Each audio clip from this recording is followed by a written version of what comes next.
मुगलों के साम्राज्य में अत्याचार होता था और बड़े पैमाने पर क्रूरता दिखाई देती थी।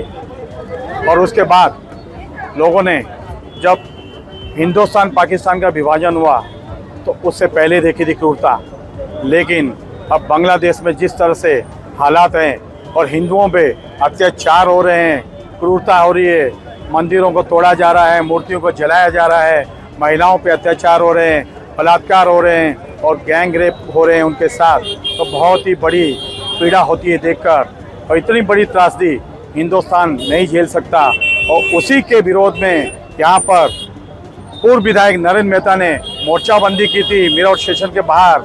आइए जानते हैं विधायक नरेंद्र मेहता से क्या कहना चाहेंगे। जिस तरीके से देखिए मेरे पीछे झंडे दिखाई दे रहे हैं, बांग्लादेश में हिंदुओं पर अत्याचार नहीं सहेगा हिंदुस्तान, तो क्या कहना है इनका, क्योंकि यहाँ पे बुलंद नारों में नारे लगाए हैं। और सही बात भी है, हिंदू कब तक सहनशीलता दिखाएगा।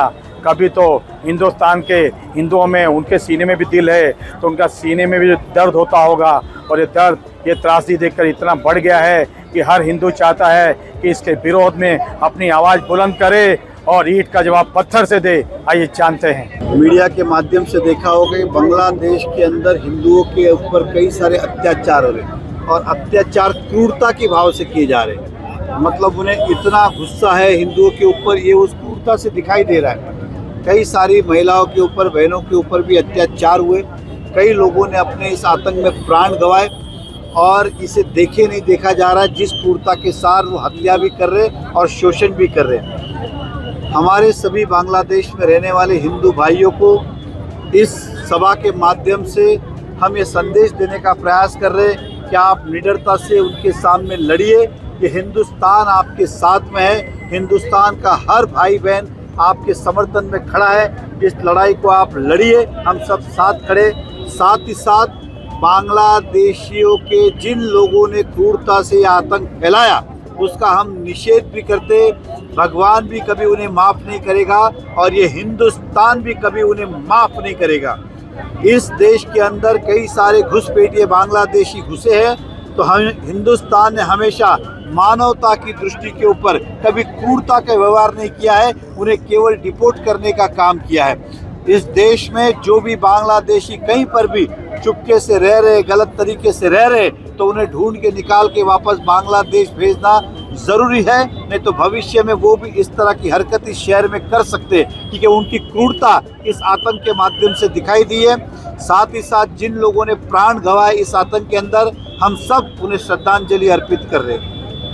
धन्यवाद। सर, कई बांग्लादेशी में शहर में अवैध तरीके से क्या कहेंगे? देखिए, हम सब कार्यकर्ता भी ढूंढने का प्रयास कर रहे हैं। मैं आपके माध्यम से भी कहूँगा जनता तक मैसेज पहुँचाने का, कहीं भी आपको लगे कि अवैध रूप से बांग्लादेशी इस देश में, इस शहर में रह रहे हैं, तो अवश्य हमसे संपर्क करें, पुलिस से संपर्क करें, ताकि मानवता, क्योंकि हमारे संस्कार परंपरा में वो नहीं है क्रूरता दिखाना, मानवता के माध्यम से हम उन्हें यहाँ रहने नहीं देंगे, उन्हें अपने बांग्लादेश वापस जाना पड़ेगा। सर, पूरे कंस्ट्रक्शन जितने भी साइट चल रहे हैं उनमें सब बांग्लादेशी ही काम करते हैं। हमने तो क्या कंस्ट्रक्शन साइट बंद हो जाएंगे?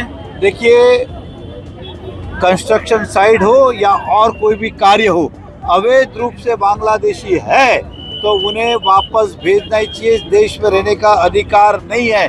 और साइड हो या और कोई व्यापार हो, हमारे देश में भी बहुत सारे युवा वर्ग या कामगार व्यक्ति है, उन्हें मिल जाएगा, कोई काम रुकने वाला नहीं है। सर, अपने यहाँ पे स्टील कारखाने जो बड़े पैमाने पे, वहाँ पर जो भी कारीगर है वो अक्सर देखा जाता है कि वहाँ से बांग्लादेशी पकड़ आते हैं, मगर उनका पुलिस वेरिफिकेशन या तो उनका कोई एनओसी पुलिस के रिकॉर्ड में नहीं रहता। क्या कहेंगे इसके बारे में? मैं फिर ये कह रहा हूँ कि हमने तो वीडियो के माध्यम से भी अपील किया, पुलिस को भी कहा है और पुलिस भी करी अपील कि आपको जैसे भी किधर भी ऐसे प्रकार की दिखाई दे घटना, तो पुलिस से संपर्क करें या हमसे संपर्क करें, हम पुलिस तक शिकायत करेंगे, उसकी पूरी जांच होगी। अगर वाकई में वो घुसपैठिया है तो उसके लिए कोई रियायत नहीं। देखिए दर्शकों, सबके दिलों में रोष था, उनके सीने में ज्वाला धधक रही थी और उन्होंने ऐलान कर दिया है कि मीरा भाईंदर में भी बहुत सारे बांग्लादेशी घुसपैठिए हैं, उनको ढूंढ कर निकाला जाए और उनको डिपोर्ट किया जाए बांग्लादेश।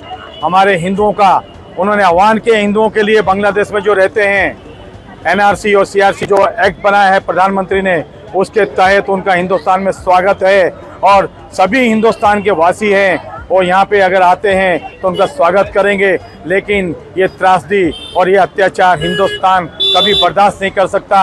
और जितने भी भाई बंधु जहाँ बांग्लादेशियों ने उन पर अत्याचार किया है तो उनके लिए 2 मिनट के लिए इन्होंने श्रद्धांजलि अर्पित की है।